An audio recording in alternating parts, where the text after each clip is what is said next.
Movie की starting में हम हमारे मेन लीड को देखते हैं जो अपने कंपनी में एंटर करता है और उसका नाम होता है मिस्टर फैंग।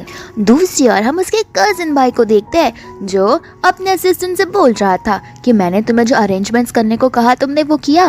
उसका असिस्टेंट उसे बोलने लगता है कि अभी तो मिस्टर फैंग को ही कंपनी का सबसे बड़ा ओनर बनाया जाएगा, ना कि आपको। तो उसका कजिन बोलने लगता है कि मैं भी तो देखूं मेरे अलावा और कौन इस कंपनी का ओनर बन सकता है। इसके बाद में हम जी को एक लड़की के साथ मेक आउट करते हुए देखते हैं। इतने में वहाँ पर सुतोमो आ जाती है। सुतोमो जी को ऐसे देखकर शॉक हो जाती है और बोलने लगती है कि हमारी एंगेजमेंट हो गई है, तुम्हें कुछ शर्म भी आती है नहीं। यहाँ पर उसका बॉयफ्रेंड जी बोलने लगता है कि अब तो तुमने सब कुछ देख लिया है, चलो मेरे लिए ही अच्छा है, मुझे अब तुम्हें कुछ भी समझाना नहीं पड़ेगा। फिर यहाँ पर सुतोमो गुस्सा होकर चली जाती है। दूसरी ओर रात के समय में हमारी सुतोमो ड्रिंक कर आई थी, जहाँ पर उसे कुछ समझ में नहीं आ रहा था और वो जी को गाली दिए जा रही थी। इतने में ही उसे खांसी आने लगती है, तो फिर वो फुटपाथ के साइड में चली जाती है, जहाँ पर एक आदमी उसका हाथ पकड़ता है जिसके हाथों में खून था। इसके बाद में हम हमारे मेन लीड को देखते हैं। यहाँ पर मिस्टर फैंग को मारने के लिए गुंडे आए हुए थे और ये गुंडे किसी और ने नहीं बल्कि उसके कजिन के असिस्टेंट ने भिजवाए थे। और यहाँ पर वो लोग उसे बहुत मारते हैं और बाद में उसे रोड साइड में छोड़ देते हैं। और यहाँ पर सुतोमो मिस्टर फैंग को देखती है, जहाँ पर वो डर जाती है। यहाँ पर मिस्टर फैंग बेहोश भी हो जाते हैं, तो फिर सुतोमो उन्हें लेकर हॉस्पिटल चली जाती है। इसके बाद में हम मिस्टर फैंग को देखते हैं जो बेहोश थे, लेकिन अब उनकी आंखें खुलने लगती है और यहाँ पर सुतोमो बहुत खुश हो जाती है। लेकिन यहाँ पर मिस्टर फैंग को याद नहीं आता कि आखिर वो यहाँ पर क्या कर रहे हैं और उनका नाम क्या है। फिर यहाँ पर सुतोमो को लगने लगता है कि मैंने इसे कुछ ज्यादा ही जोर से तो धक्का नहीं मार दिया, जिस वजह से इसकी मेमोरी ही लॉस हो गई। इतने में उसके अंकल आंटी और सुतोमो की मम्मा आ जाती है, जो उस बेड को देखकर बोलने लगती है कि सुतोमो तुम मुझे छोड़कर कैसे जा सकती हो। यहाँ पर सुतोमो बोलने लगती है कि मम्मा मैं आपके सामने खड़ी हूँ, ये तो कोई और है। यहाँ पर इन्हें लगने लगता है कि आखिर ये लड़का कौन है। तो फिर मिस्टर फैंग बोलने लगते हैं कि मैं तो सुतोमो का बॉयफ्रेंड हूँ। यहाँ पर सभी लोग शॉक हो जाते हैं। तो फिर सुतोमो उन्हें बताने लगती है कि ये तो मुझे रास्ते पर मिला था और बहुत घायल था। फिर इसके बाद में मिस्टर फैंग वापस बोलते हैं कि सुतोमो मुझे यहाँ अच्छा नहीं लग रहा, मुझे घर लेके चलो, मुझे तुम्हारे साथ टाइम जो स्पेंड करना है और झूठ बोलना बंद करो, मैं ये तुम्हारा बॉयफ्रेंड हूँ, हमने किस भी किया है। यहाँ पर फिर सुतोमो अपनी मम्मा को और अंकल आंटी को बताने लगती है जी के बारे में, जहाँ उसका अंकल बोलने लगता है कि मुझे तो पहले से ही पता था जी ऐसा इंसान है। यहाँ पर सुतो की मॉम बोलने लगती है कि मुझे ये लड़का बहुत पसंद है और अब टाइम आ गया है तो तुम इसके साथ शादी कर लो, और आज ही के दिन तो तुम्हारी और जी की ब्रेकअप हुआ है, तो ये बहुत अच्छा मौका है। फिर यहाँ पर सभी लोग सुतोमो को चीयर अप करने लगते हैं। फिर यहाँ पर मिस्टर फैंग भी बोलने लगते हैं कि हाँ ये बड़ा अच्छा मौका है, तुम तो मेरी गर्लफ्रेंड भी हो, तो हम तो शादी करने ही वाले हैं। यहाँ पर सुतोमो उसका मुंह बंद कर देती है और मन में बोलती है कि अभी के लिए मैं उसके साथ शादी कर लेती हूँ, फिर जैसे ही उसकी मेमोरी वापस आ जाएगी मैं उसे डिवोर्स दे दूंगी। फिर यहाँ पर वो लोग मैरिज सर्टिफिकेट लेने के लिए चले जाते हैं। इसके बाद में मिस्टर फैंग हमारी सुतोमो को एक क्यूट सा बुके देते हैं, जहाँ पर सुतोमो बोलने लगती है कि तुम्हें तुम्हारा नाम नहीं पता, तो फिर मैं तुम्हारा नया नाम रखती हूँ जो होगा लकी। यहाँ पर मिस्टर फैंग बोलने लगते हैं कि तुम्हें नहीं लगता लकी कुत्तों का नाम होता है। तो फिर सुतोमो बोलने लगती है कि मेरा नाम एस से है और तुम्हारा भी मैं फिर कुछ ऐसे रख देती हूँ। और यहाँ पर वो उसे सू होकर कर बोलने लगती है और सुतोमो इतनी चालाक होती है कि वो उसे एक बर्तन धोने के लिए भेज देती है। यहाँ पर फिर बाद में आ जाता है उसका एक्स बॉयफ्रेंड जी, जो उसके लिए उसके शादी का सर्टिफिकेट लाया होता है। यहाँ पर सुतोमो बोलने लगती है कि मैं अभी बहुत जल्दी शादी करने वाली हूँ। फिर जी जैसे ही जाता है वहाँ पर आ जाता है सुहो, और यहाँ पर सुहो के बालों में साबुन लगा हुआ था, इसके साथ में उसकी पूरी बॉडी पानी पानी हो गई थी। यहाँ पर वो बोलने लगता है कि मैंने कुछ प्लेट तोड़ दिए, मुझे माफ कर दो। और यहाँ पर सुतोमो गुस्सा हो जाती है।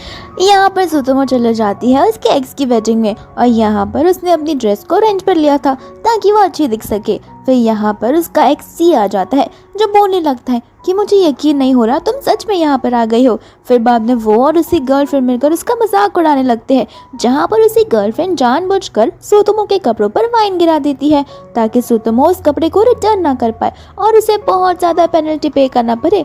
फिर यहाँ पर वो बोलने लगती है कि एक काम करो, तुम वेट्रेस का ड्रेस पहन लो, ऐसे भी तुम्हारे मॉम डैड का जो शॉप है और वो पूरा खानों का ही है, तो वेट्रेस के कपड़ों में तो तुम रोज घूमते रहोगे।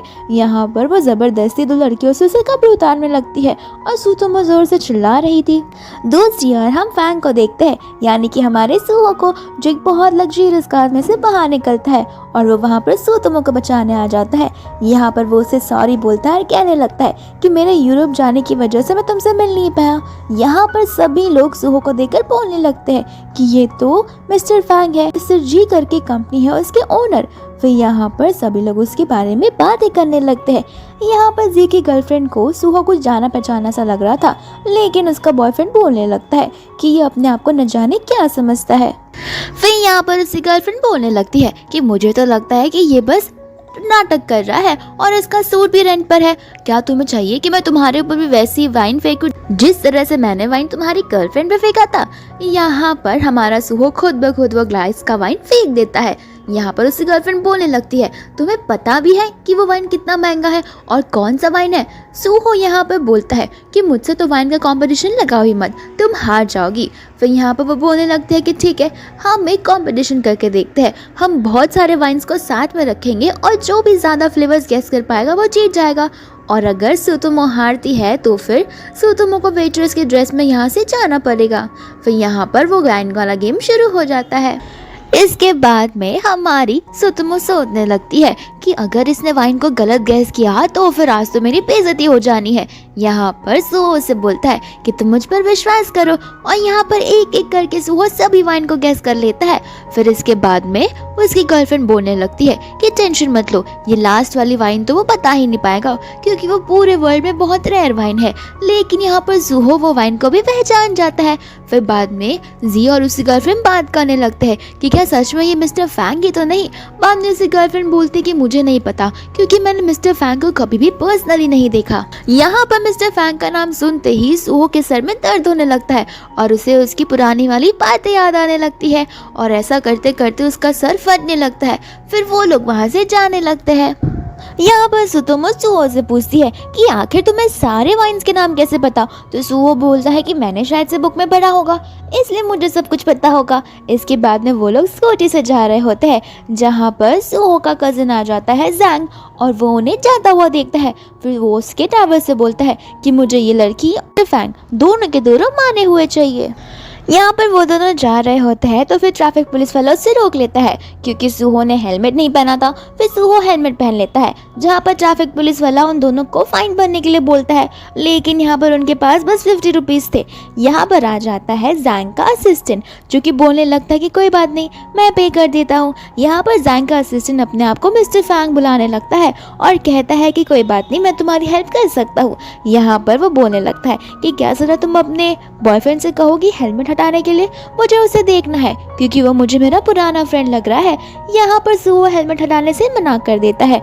तो फिर सुतोमो बोलने लगती है कि एक्चुअली मेरा बॉयफ्रेंड कोई भी स्ट्रेंजर से बात करने से यूज्ड टू नहीं है, इसलिए उसे शर्म आती है। फिर यहाँ पर उसका असिस्टेंट मम्मी बोलने लगता है कि मैं मिस्टर फैंग को बहुत सालों से जानता आ रहा हूँ, वो कभी भी इस तरह की बच्चों वाली हरकत नहीं करेंगे, इसलिए ये मिस्टर फैंग हो ही नहीं सकते हैं।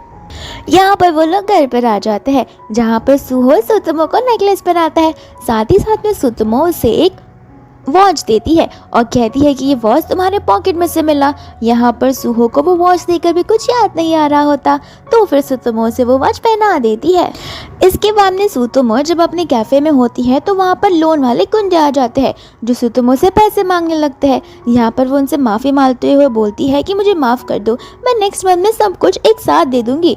लेकिन यहाँ पर उन्हें बोलने लगते हैं कि तुम्हें आज हमें इतना तो देना ही पड़ेगा और अगर तुम नहीं दे सकती तो फिर हमारे साथ चलो। यहाँ पर वो लोग उसके साथ ज़बरदस्ती करने लगते हैं। इतने में वहाँ पर आ जाता है सुहो जो ने ऐसा करने से मना करता है और बोलने लगता है कि रुको, मैं तुम्हारा पेमेंट कर देता हूँ। फिर यहाँ पर सुहो उन्हें अपनी वॉच देता है जहाँ पर वो गुंडे उस वॉच को देखकर हंसने लगते हैं और बोलते हैं कि टूटी फूटी वॉच हमें देखकर कहीं चिपकाना चाहते हो क्या। इसके बाद में उसका फ्रेंड उस वॉच का प्राइस देखता है जिसका प्राइस 1.5 मिलियन होता है। फिर यहाँ पर वो शॉक हो जाता है। फिर वो लोग उस वॉच को लेकर चले जाते हैं जहाँ पे सुतोमो सुहो को सॉरी बोलती है, साथ ही साथ में उसकी हेल्प करने के लिए थैंक यू। यहाँ पर सुहो बोलने लगता है कि जो मेरा है वो तो तुम्हारा ही है क्योंकि अब तो हम हस्बैंड वाइफ होने वाले हैं ना। यहाँ पर सुतोमो सुहो से कहती है कि तुम टेंशन मत लेना, मैं तुम्हारी मेमोरी रीगेन करने में तुम्हारी पूरी हेल्प करूँगी और फिर वो उससे हक करने लगती है। जैसे ही सुहो और सुतोमो अपने घर पर आते हैं तो फिर सुतोमो की मम्मा बेहोश थी और यहाँ पर वो दोनों के दोनों डर जाते हैं। इसके बाद में वो लोग उन्हें मेडिसिन देते हैं, जहाँ पर सुतो की मम्मा उन लोगों के लिए फूड्स बनाने लगती है।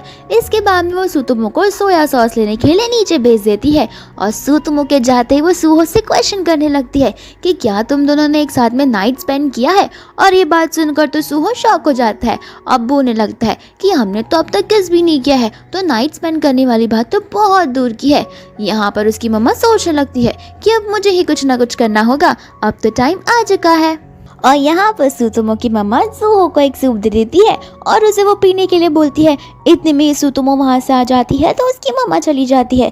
जहाँ पर सुहो जब सुतोमो को देख रहा था तो उसके हार्मोनल्स में चेंजेस आ रहे थे और उसे सुतोमो को किस करने का मन कर रहा था। यहाँ पर सुतोमो उसे बेडरूम में लेकर जाती है, जहाँ पर वो उसे किस करने वाला था, लेकिन सुतोमो उसे बाथटब में फेंक देती है और यहाँ पर उन दोनों के बीच में बहुत रोमांटिक सीन बनने लगता है। लेकिन यहाँ पर सुतोमो उसके पर शावर से पानी फेंक देती है और बोलती है कि अब तुम होश में आ गए हो। यहाँ पर तो सुहो के शर्ट में से सब कुछ दिख रहा था, यानी कि उसकी बॉडी, और उसे देखकर सुतोमो सोचने लगती है कि इसकी बॉडी कितनी अच्छी है। रात के समय जब सुतोमो सो रही होती है तो यहाँ पर सुहो उसे फैन करवा रहा था, यानी कि वो उसे मच्छरों से बचा रहा था, लेकिन खुद नहीं सो रहा था। सुबह के टाइम में ब्रेकफास्ट में उसकी मम्मा वापस उन्हें सूप देती है, जहाँ पर वो दोनों वो सूप पीने से मना कर देते हैं। तो उसकी मॉम उन्हें पूछती है कि कल रात तुम लोग की रात कैसी गई। यहाँ पर सुतोमो सुहो को कुछ बोलने ही नहीं देती और बोलती है कि नॉर्मली गई है, आपको क्या करना है। इसके बाद में हम यहाँ पर जैंग और उसके असिस्टेंट को देखते हैं, जहाँ पर उसके असिस्टेंट ने हमारी सुतोमो का एड्रेस ढूंढ निकाला था। यहाँ पर जैंग बोलने लगता है कि हमें एक बार और जाकर चेक करना होगा, क्योंकि हमें कहीं भी फैंग की लाश नहीं मिल रही है। इसके बाद में वो लोग सुतोमो के कैफे में पहुँच जाते हैं, जहाँ पर सुतोमो उन्हें देखकर खुश होती है और उसे थैंक यू भी बोलती है उसकी हेल्प करने के लिए। फिर यहाँ पर जैंग बोलने लगता है कि मुझे तुम्हारा दोस्त नहीं दिख रहा, तो वो बताने लगती है कि ये मेरा बॉयफ्रेंड है। फिर वो सुहो को बुलाती है, जहाँ पर सुहो के फेस पे पूरे प्लास्टर्स बंधे हुए थे। जैंग बोलने लगता है कि मेरा ये असिस्टेंट डॉक्टर भी है, तो फिर तुम चेक करवा सकती हो कि आखिर इसे क्या हुआ है। यहाँ पर सुतोमो 2 वीक वाली बात बताने लगती है, जहाँ पर उसने उसे पाया था और उसके ब्रेन में कुछ डैमेजेस आ गए थे। फिर जैंग अपने असिस्टेंट को उसे चेक करने के लिए बोलता है, जहाँ पर सुहो उसे वहाँ से जाने के लिए बोलता है। फिर जैंग सुतोमो को बोलने लगता है कि तुम्हें नहीं लगता लास्ट टाइम हमने तुम्हारी हेल्प की थी और अभी भी हम तुम्हारी हेल्प करना चाहते हैं, लेकिन तुम्हारा बॉयफ्रेंड कुछ ज़्यादा ही रूड बन रहा है। इसके बाद में सुतोमो उसे धमकी देती है कि उसे तुम्हें चेक करने दो। फिर यहाँ पर उसका असिस्टेंट जैसे ही उसका ब्लास्टर खोलने के लिए आता है, वैसे ही जैंग को किसी का कॉल आता है, जो उसे बोलने लगता है कि हमें मिस्टर फैंग मिल चुके हैं, जल्दी से आ जाओ। फिर यहाँ पर वो लोग भागते हुए चले जाते हैं। दूसरी ओर हम एक असिस्टेंट को देखते हैं, जो उन गुंडों से वो वॉच ले लेता है, फिर उन्हें पैसे दे देता है और वो वॉच देकर समझ जाता है कि मिस्टर फैंग अभी भी जिंदा है और जैंग को और उसके असिस्टेंट को पता होगा कि वो कहाँ पर है। यहाँ पर गुंडे इतना सारा पैसा देखने के बाद सोचने लगते हैं कि हमें वापस से सुतोमो के घर जाना चाहिए और उसे टॉर्चर करना चाहिए ताकि हमें और भी पैसे मिल सके। दूसरी ओर सुतोमो सुहो से बात करने की कोशिश करती है, लेकिन यहाँ पर सुहो तो उसे इग्नोर ही किए जा रहा था। फिर बाद में सुतोमो नीचे गिरने की एक्टिंग करती है, जहाँ पे सुहो डर जाता है और बोलता है कि ठीक है माफ़ करता हूँ, चलो हॉस्पिटल चले जाते हैं। यहाँ पर सुतोमो बोलने लगती है कि मैं अब तो बिल्कुल ठीक हो गई हूँ। फिर सुहो को समझ आ जाता है कि ये नाटक कर रही है। फिर सुहो वापस से नाराज हो जाता है। सुतोमो उसे समझाने लगती है कि मैं तो बस तुम्हारी हेल्प करना चाहती थी, इससे तुम भी ठीक हो जाओगे। सुहो उसे बोलने लगता है कि मैं नहीं चाहता कि कोई भी कस्टमर या कोई भी मैन यहाँ पर आए तो तुम उसे देखकर स्माइल करो, क्योंकि तुम्हारी स्माइल सिर्फ मैं ही डिजर्व करता हूँ। यहाँ पर सुतोमो उसे बोलने लगती है कि अगर मैं ऐसा नहीं करूँगी तो सभी कस्टमर्स मेरे फेस देखकर भाग जाएंगे। सुहो यहाँ पर उसे बोलता है कि तुम टेंशन मत लो, मैं बहुत सारे पैसे अर्न करूँगा, और पैसे अर्न करना एक हस्बैंड का काम होता है, वाइफ का काम नहीं। वाइफ का काम होता है हस्बैंड का ध्यान रखना, तो तुम टेंशन मत लो, मैं तुम्हें पूरा सपोर्ट करूँगा। और यहाँ पर वो दोनों गुंडे एक बार फिर से पहुंच जाते हैं अपने पैसे निकलवाने के लिए, लेकिन यहाँ पर वो लोग एक नए आइडिया के साथ आए होते हैं। वो लोग एक फेक रिपोर्ट लेकर आते हैं और सभी के सामने बोलने लगते हैं कि मैंने इस कैफे से खाना खाया और मुझे डायरिया हो गया और मैं बीमार भी पड़ गया। फिर यहाँ पर सभी लोग डर जाते हैं। यहाँ पर सुहो उन्हें झूठ बोलने से मना करता है, तो वो गुंडे झगड़ने लगते हैं। यहाँ पर सुहो गुस्से में आके उन्हें मारने लगता है और उन्हें वहाँ से भगा देता है। इसके बाद में नेक्स्ट डे सुहो बाहर निकलता है तो वो उसकी हामाको और सुतोमो को उदास पाता है, तो सुतोमो उसे बताने लगती है कि उन दोनों की वजह से हमारे यहाँ पर कस्टमर्स आना तो बिल्कुल बंद हो गए हैं। फिर यहाँ पर सुहो व्हाइट बोर्ड लेकर आ जाता है और स्ट्रैटेजीज, प्लान सब कुछ उन्हें बताने लगता है, लेकिन यहाँ पर उसकी मम्मा और सुतोमो को तो कुछ समझ में नहीं आता। फिर सुतोमो को एक आइडिया आता है जहाँ पर सुतोमो सभी को गैदर करती है और माइक में अनाउंस करती है कि हमारी 30 एनिवर्सरी है तो सारे डिशेस आपको 1000 मिलेंगे, साथ ही साथ में आपको एक क्यूट बॉय के साथ में फोटो निकालने मिलेगा।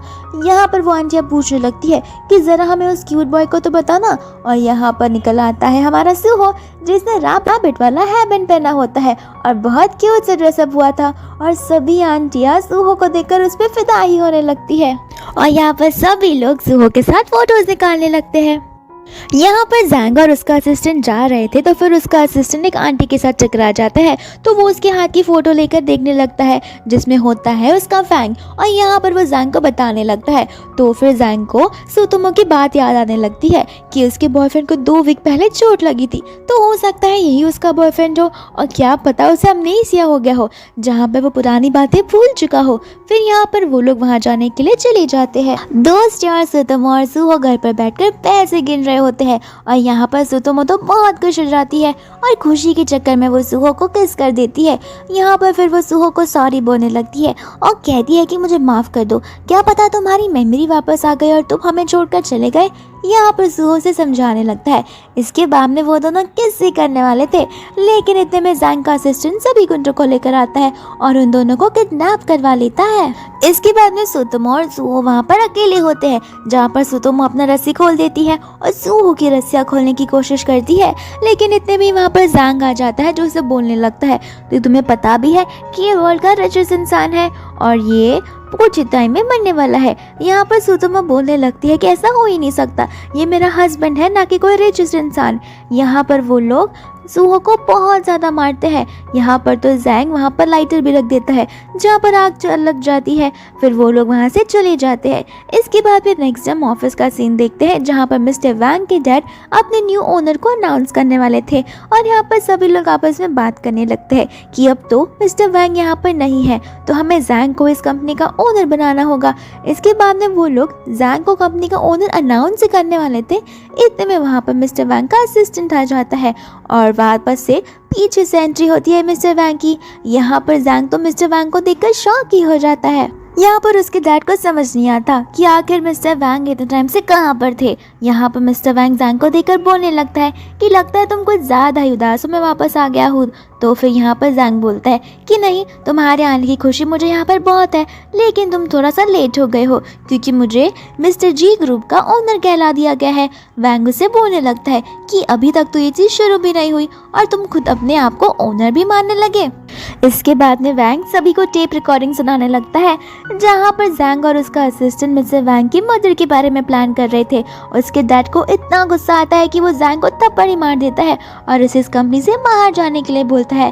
फिर यहाँ पर उसके डैड मिस्टर वैंग को कंपनी का ओनर अनाउंस कर देते हैं, और ये सारी चीज़ें हमारी सुतोमो फोन से देख रही थी और वो खुश थी कि आखिरकार वैंग ने अपनी इच्छा पूरी कर ली। लेकिन साथ साथ में उसके डैड ये भी बोलते हैं कि अब मेरा बेटा ये फैमिली की जो बेटी है जिसका नाम मिया है उसके साथ शादी करेगा, मैं ये भी आज अनाउंस करना चाहता हूँ। और यहाँ पर ये बात सुन के सुतोमो उदास हो जाती है और वो बोलने लगती है कि मुझे पहले से ही समझ आना चाहिए था कि मेरे स्टैंडर्ड और सुहो के स्टैंडर्ड बहुत अलग है। यहाँ पर इसके बाद में वैंग, उसके डैड और मिया होते हैं, जहाँ पर उसके डैड बोलने लगते हैं कि देखा मिया तुम्हारे लिए कितनी अच्छी वाइफ है। यहाँ पर वैंग बोलने लगता है कि मैं मिया से शादी नहीं कर सकता, जब मुझे इंजरी पहुंची थी तो फिर सुतोमो नाम की एक लड़की ने मेरी बहुत हेल्प की थी और उसने मेरी देखभाल भी की थी, और मेरी और उसकी शादी ऑलरेडी हो चुकी है, तो मैं किसी और से शादी करना नहीं चाहता। यहाँ पर मिया उसे बोलने लगती है कि सुतोमो बहुत लो ग्रेड इंसान है और वो हमारी कम्युनिटी से तो बिलोंग ही नहीं करती है, उसके स्टैंडर्ड्स बहुत डाउन है, तुम उसके साथ कैसे शादी कर सकते हो। यहाँ पर उसके डैड भी उसे सुनाने लगते हैं, लेकिन यहाँ पर वैंग बोलकर चला जाता है कि मेरा डिसीजन जो है मैं उस पर ही टिका रहूँगा। दूसरी और मिया उसके डैड को बोलने लगती है कि डैडी आप टेंशन मत लीजिए, मैं इन दोनों का डिवोर्स करवा कर ही रहूंगी। और मन में वो बोलने लगती है कि चाहे जो कुछ भी हो जाए मैं मिस्टर वैंग को अपनी ओर ला कर ही रहूंगी। इसके बाद में सुतोमो जब रोड क्रॉस कर रही होती है तो फिर उसके पीछे एक बड़ा सा पिकाचू आता है और वो उसका पीछा करते रहता है। यहाँ पर सुतोमो समझ जाती है कि इसके अंदर कोई तो है और उसमें से निकलता है हमारा सुहो। यहाँ पर वो सुहो को बोलने लगती है कि तुम और मैं यहाँ पर एक साथ नहीं रह सकते, तुम्हारी ये जगह ही नहीं है, तुम्हें कहीं और चले जाना चाहिए। जहाँ पर सुहो उसे समझाने लगता है कि मैं तुम्हें ही पसंद करता हूँ, तो मैं किसी और के साथ क्यों शादी करूँगा। फिर यहाँ पर सुतोमो उसे समझाने लगती है, लेकिन यहाँ पर सुहो उसकी एक बात नहीं सुनता। फिर सुतोमो वहाँ से चली जाती है उसे इग्नोर कर। जहाँ पर वो घर पर आती है तो उसकी मॉम समझ जाती है कि इसके साथ तो कुछ तो हुआ है और वो सुहो की बातें बताने लगती है। जहाँ पर उसकी मॉम बोलती है कि सारे मर्द एक जैसे होते हैं, तुम टेंशन मत लो, एक गया तो उसमें क्या हुआ, दूसरा आ जाएगा। यहाँ पर वो उसके लिए खाना बनाने जाती है लेकिन वो किचन में ही गिर जाती है और यहाँ पर सुतोमो बहुत ज़्यादा डर जाती है। फिर वो उन्हें लेकर हॉस्पिटल चली जाती है। यहाँ पर वो अपनी मॉम को फुल बॉडी चेकअप करवाने के लिए बोलती है, लेकिन उसकी मम्मा बार बार उसे ना बोलती है। यहाँ पर सुतोमो बाहर शॉल लेने के लिए जाती है तो उसकी मम्मा डॉक्टर को बोलने लगती है कि डॉक्टर प्लीज़ सुतोमो को मेरे कैंसर के बारे में कुछ नहीं बताना। डॉक्टर यहाँ पर उसे बोलने लगता है कि अगर अभी के अभी आपने इसका इलाज नहीं किया तो फिर आगे जाके आपको प्रॉब्लम हो सकती है और आपके जिंदा बचने के चांसेस बिल्कुल कम है। यहाँ पर सुतोमो की मम्मा बोलती है कि कोई बात नहीं, मेरी इकलौती बेटी है तो मैं नहीं चाहती कि वो लाइफ टाइम मेरे लिए ही काम करती रहे। इसके बाद में सुतोमो वहाँ पर आ जाती है। यहाँ पर सुतोमो अपना रेज्यूमे लेकर इंटरव्यू देने जाती है, जहाँ पर कोई उसे हायर ही नहीं करता क्योंकि उसके पास कोई जॉब एक्सपीरियंस नहीं होता और उसे फैंग देख लेता है। जहाँ पर फैंग अपने असिस्टेंट से पूछता है और उसे अपनी कंपनी में जॉब दे देता है। जैसे ही सुतोमो वहाँ पर आती है सभी लोग उसके बारे में बुराई करने लगते हैं कि न जाने इसे यहाँ पर जॉब कैसे मिल गया, क्योंकि इस लड़की के पास तो कोई एक्सपीरियंस भी नहीं है। और यहाँ पर एक स्टाफ आती है जो उसे बहुत सारे डॉक्यूमेंट्स दे देती है। साथ ही साथ में एक लड़की होती है जो उसे बोलती है कि हमारी मीटिंग 10 मिनट में स्टार्ट होने वाली है, तो जल्दी से सबके लिए कॉफ़ी लेकर आ जाओ। यहाँ पर लिफ्ट तो पूरी भरी पड़ी थी, तो फिर वहाँ पर आता है मिस्टर फैंग का असिस्टेंट यानी कि सुहो का असिस्टेंट, जो उसे दूसरी लिफ्ट से जाने के लिए बोलता है। और वो लड़की समझ नहीं पाती कि लिफ्ट तो पूरी भरी हुई थी, पर सुतोमो इतनी जल्दी कैसे आ गई। जहाँ पर सुतोमो उसे बताने लगती है कि मैं साइड वाले लिफ्ट से आई हूँ। और यहाँ पर वो लोग अपने मन में बात करने लगते हैं कि साइड वाला लिफ्ट तो बस प्रेसिडेंट यूज़ कर सकते हैं, कहीं ये प्रेसिडेंट को सेड्यूस तो नहीं करना चाहती। इसके बाद में उस कंपनी में आ जाती है मिया, और मिया उस स्टाफ को बोलने लगती है कि तुम्हारे कंपनी को कोई सुतोमो नाम की लड़की है क्या। यहाँ पर वो स्टाफ उसे सुतोमो के बारे में बताने लगती है, तो मिया उसे बोलने लगती है कि मैं चाहती हूँ कि सुतोमो को तुम इतना परेशान करो कि वो कंपनी छोड़कर चली जाए। इसके बाद में वो स्टाफ सुतोमो को एक इम्पोर्टेंट डॉक्यूमेंट देती है करने के लिए। इसके बाद में सुतोमो पूरी रात तक काम करती है और अपना असाइनमेंट कंप्लीट कर लेती है। जहाँ पर नेक्स्ट मॉर्निंग मैनेजर गुस्से में आकर वो डॉक्यूमेंट्स फेंकता है और बोलता है कि तुम्हें पता है इसकी वजह से हमारी कंपनी को कितना लॉस हुआ है। यहाँ पर सुतोमो जब वो डॉक्यूमेंट्स चेक करने लगती है तो फिर वो डॉक्यूमेंट्स दूसरा ही कुछ और होता है और हमें पुराना वाला सीन दिखाया जाता है, जहाँ पर वो स्टाफ जानबूझ के डॉक्यूमेंट्स को अलग कर देती है, जिस वजह से सुतोमो प्रॉब्लम में फंस जाती है।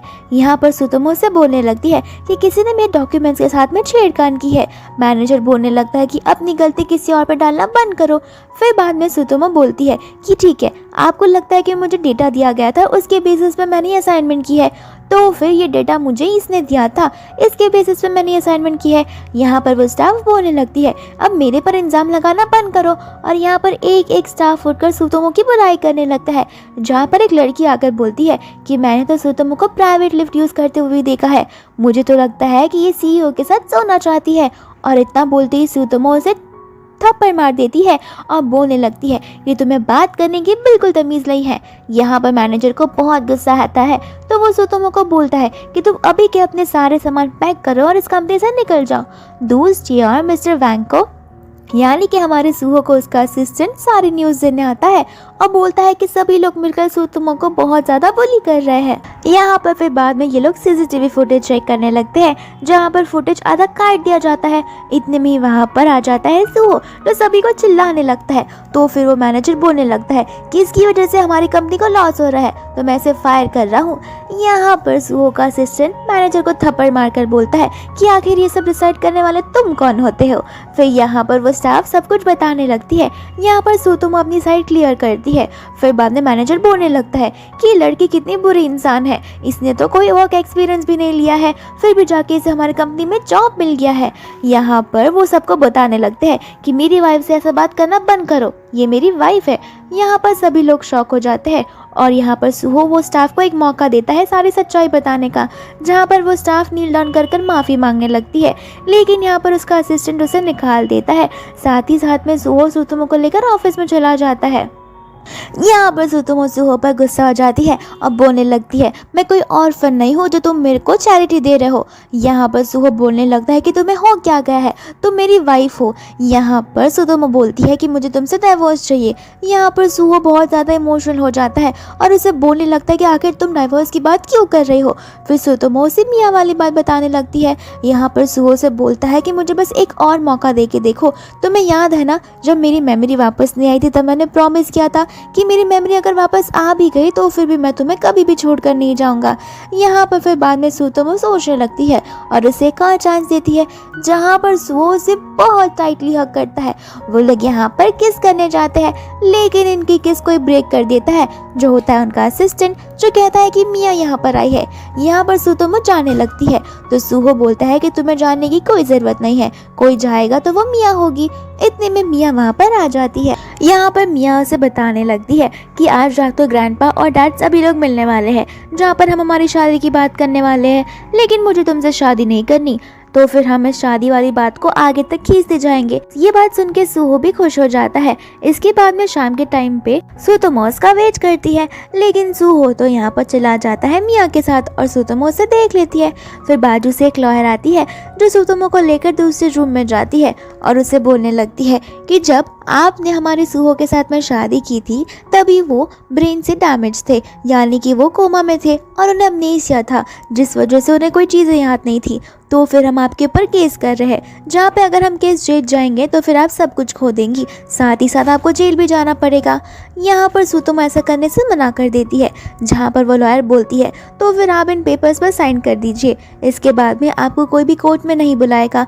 सुतोमो साइन करने से भी मना करती है तो लॉयर उसे बोलने लगती है कि ठीक है, अगर आप इसे साइन नहीं करोगे तो फिर आपको जेल में जाना पड़ सकता है, जहाँ पर फिर आपकी मॉम का ख्याल कौन रखेगा।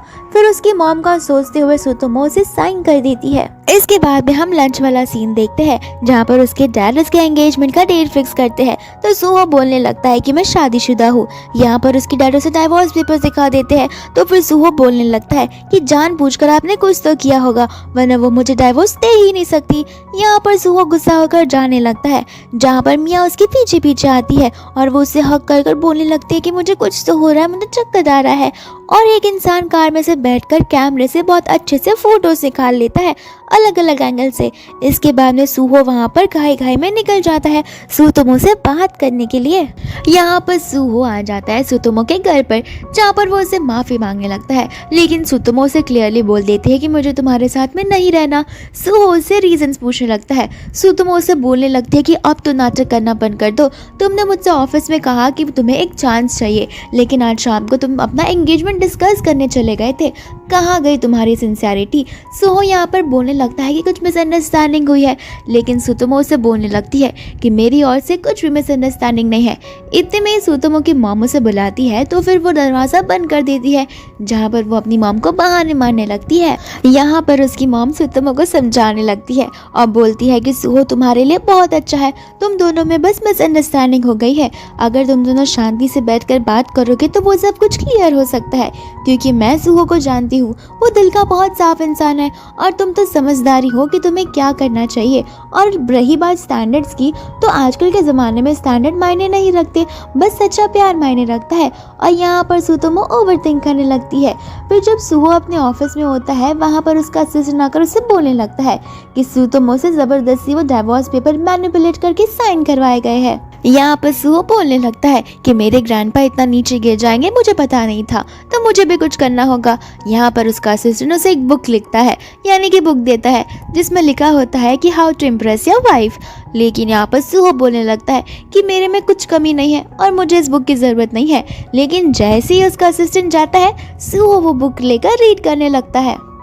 यहाँ पर सुतोमो जब ऑफिस में बैठी होती है तो असिस्टेंट डर के मारे वहाँ पर आ जाता है और उसे बोलने लगता है कि मिस्टर वैंग का आज ये आखिरी मौका है।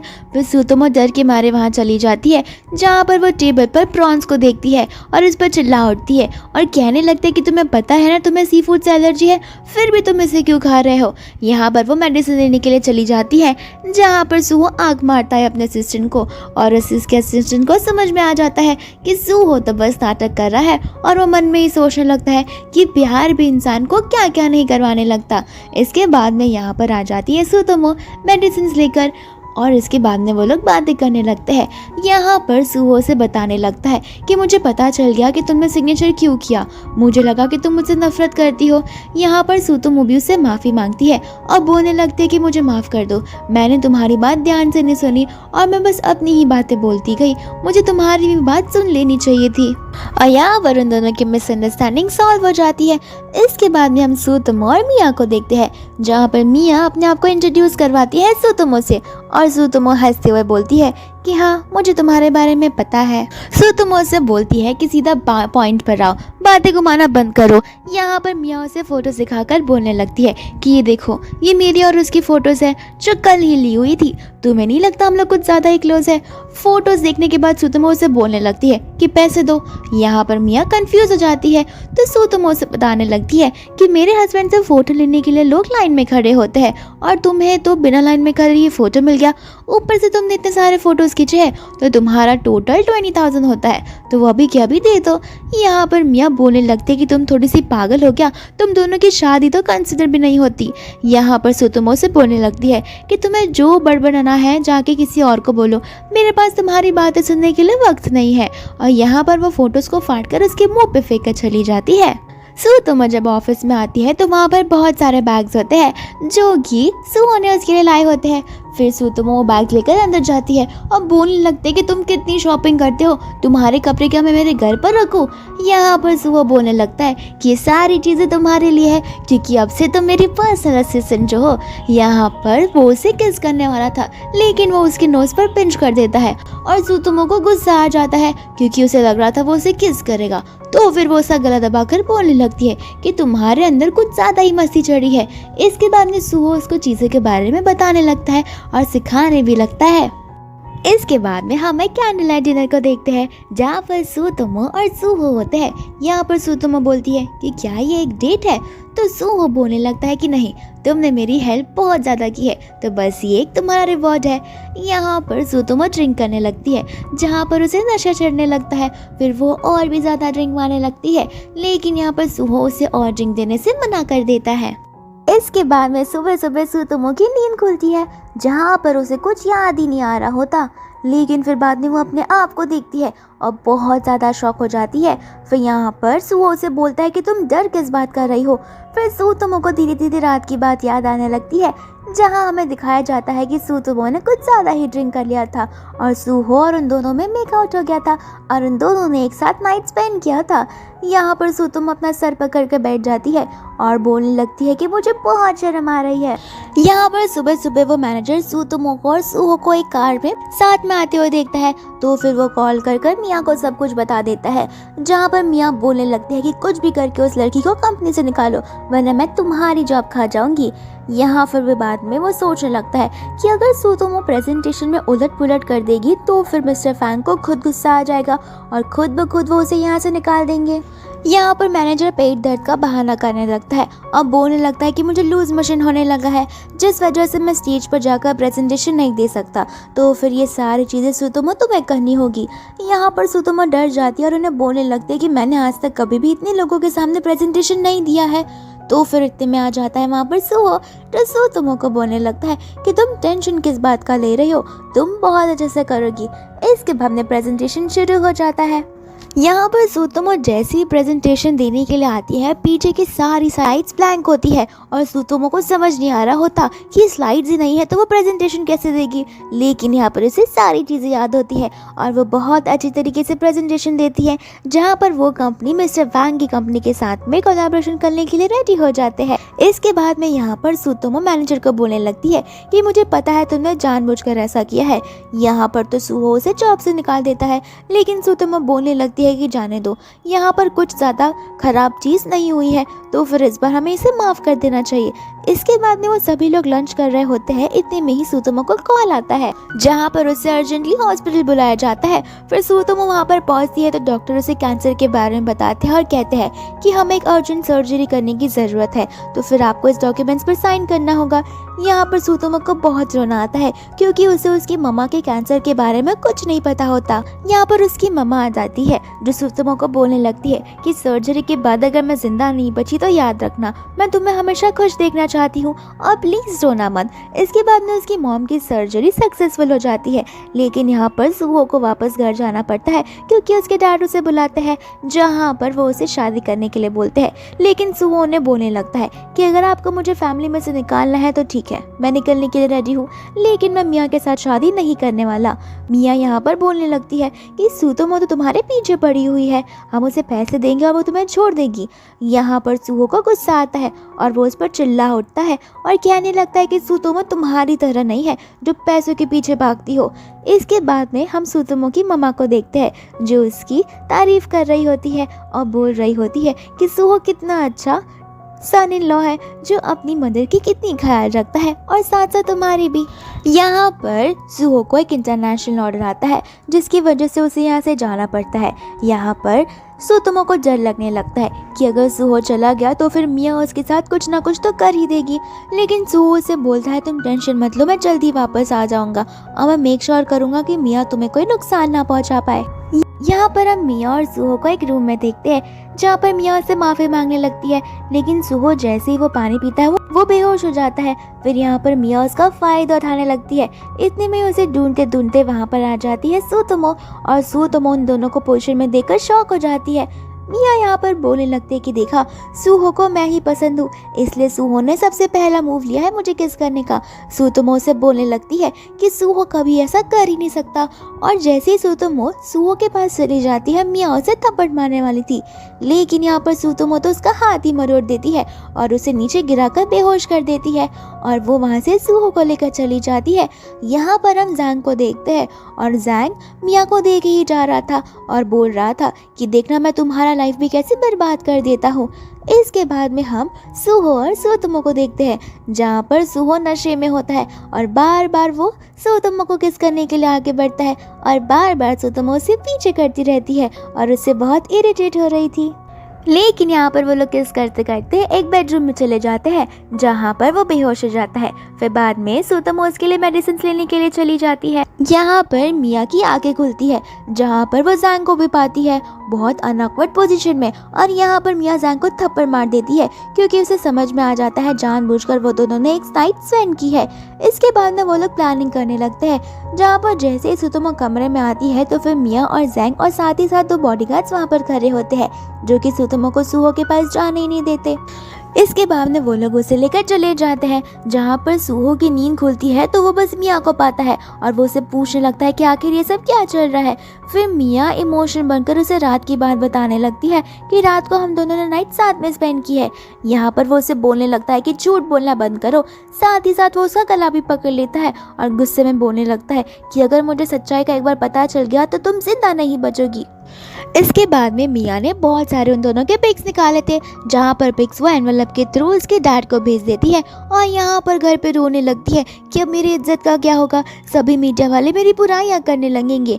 यहाँ पर तो मिया के डैड भी होते हैं, साथ ही साथ सुहो के डैड उस पर चिल्ला उठते हैं। सुहो खड़ा होकर उन्हें बोलने लगता है कि अगर मैंने कुछ गलती की होगी तो मैं उसकी रिस्पॉन्सिबिलिटी लेने के लिए रेडी हूँ, लेकिन मुझे खुद पर पूरा यकीन है कि मैंने यहाँ पर कुछ भी नहीं किया है, तो आप मुझे कुछ समय दीजिए, मैं आपको एक्सप्लेनेशन जरूर दूंगा।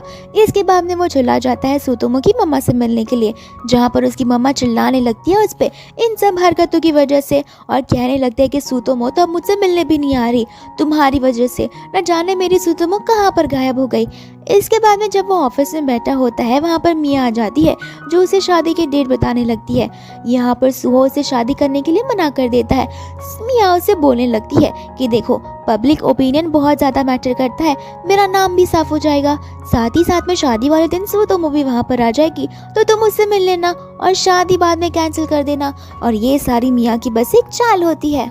इसके बाद में हम सुतोमो को देखते हैं जिसने किडनैप किया होता है मिया ने, और यहाँ पर मिया उसकी शादी वाली बात सुतोमो को बताने लगती है। तो सुतोमो भी बोलती है कि मैं तुम्हें अच्छे से जानती हूँ, तुमने जानबूझ के कुछ तो किया होगा जिस वजह से उसे जबरदस्ती शादी करनी पड़ रही है। यहाँ पर मिया एक गुंडे को बुलाती है जो गुंडा उसका गला दबाने लगता है, साथ ही साथ उसे बहुत ज्यादा मारने लगता है, और इस चीज की वजह से सुतोमो को उसकी और सुहो की पुरानी बात याद आने लगती है। और इसके बाद में फाइनली वो वेडिंग वाली नाइट आ ही जाती है, जहाँ पर मिया अपने गुंडे को कॉल करके बोलती है कि सुतोमो को जान से मार दो। दूसरी ओर वेडिंग रिंग पहनाने का टाइम आ जाता है, जहाँ पे सुहो ना बोल देता है और पीछे वाली स्क्रीन में वो वीडियो चालू कर देता है जहाँ पर मिया सुतोमो को टॉर्चर कर रही होती है। यहाँ पर वो बहुत ज़्यादा चिल्लाने लगती है। इतने में ही वहाँ पर जैंग आ जाता है और जैंग को पकड़ रखा होता है सुहो के बॉडीगार्ड्स ने, जहाँ पर जैंग मिया के साथ लड़ने लगता है और अपने पर्सनल ग्रजेस निकालने लगता है और सभी को सारी सच्चाई बता देता है। इतने में ही वहाँ पर एंट्री हो जाती है हमारी क्यूट सी सुतोमो की, और यहाँ पर सुतोमो भी आ जाती है, लेकिन मिया इतनी चालाक होती है कि वो गुस्से में आकर सुतोमो के गले पर चाकू रख देती है। यहाँ पर वो सभी को बोलने लगती है कि तुम सब ने मेरी लाइफ खराब कर दी है, मैं जैंग के बच्चे के साथ प्रेग्नेंट हूँ और तुम मुझसे शादी नहीं करना चाहते। बचपन से मैं तुम्हारे साथ रही हूँ और तुम्हारी मेमोरी लॉस क्या हो गई, तुम मुझे भूल ही गए हो और अब मुझसे शादी करने से भी इनकार कर रहे हो। अगर सुतोमो इस दुनिया में बचेगी ही नहीं तो फिर तुम मुझसे शादी कैसे करोगे। और यहाँ पर वो सुतोमो को मारने ही वाली थी, लेकिन यहाँ पर जैंग उसे बचा देता है और मिया को नीचे गिरा देता है। यहाँ पर चाकू नीचे गिरा हुआ होता है, तो फिर जैंग उस चाकू को उठा लेता है और वो सुहो को मार देता है, और यहाँ पर सुहो बेहोश होने लगता है। फिर वो लोग सुहो को लेकर हॉस्पिटल में चले जाते हैं, जहाँ पर सुहो का ट्रीटमेंट होता है और फाइनली सुहो होश में आ जाता है। यहाँ पर सुतोमो से देख के बहुत खुश होती है। फिर वो लोग अपनी वेडिंग वाली बातें करने लगते हैं और बहुत प्यार भरी बातें करते हैं। इसके बाद में वो लोग किस करने वाले थे, लेकिन इनके किस के बीच में एक बार फिर से उनका असिस्टेंट आ जाता है और यहाँ पर वो उसे कंपनी के स्टेटस के बारे में बताता है, साथ ही साथ उनके वेडिंग के प्रिपरेशन के बारे में पूछता है। इसके बाद में वो वहाँ से चला जाता है। यहाँ पर सुतोमो सुहो को बोलती है कि मुझे तुम्हें किस करने का तो बहुत मन कर रहा है, लेकिन वापस से कोई यहाँ पर आ गया तो। फिर यहाँ पर सुहो बोलने लगता है कि मुझ पे भरोसा रखो, कोई नहीं आएगा। सुतोमो बोलती है कि ठीक है। फिर यहाँ पर वो लोग किस करने जाते हैं, लेकिन यहाँ पर उनको कुछ फील होता है कि कोई उन्हें देख रहा है, लेकिन आसपास कोई भी नहीं होता। फिर सुतोमो बोलने लगती है कि रहने दो, मुझे तुम्हें किस ही नहीं करना, जब भी तुम्हें किस करने जाओ कोई ना कोई आ जाता है। लेकिन यहाँ पर सुहो उसे अपने पास बुलाता है और उसे किस करने लगता है। फिर इसी के साथ ये मूवी यहीं पर खत्म हो जाती है।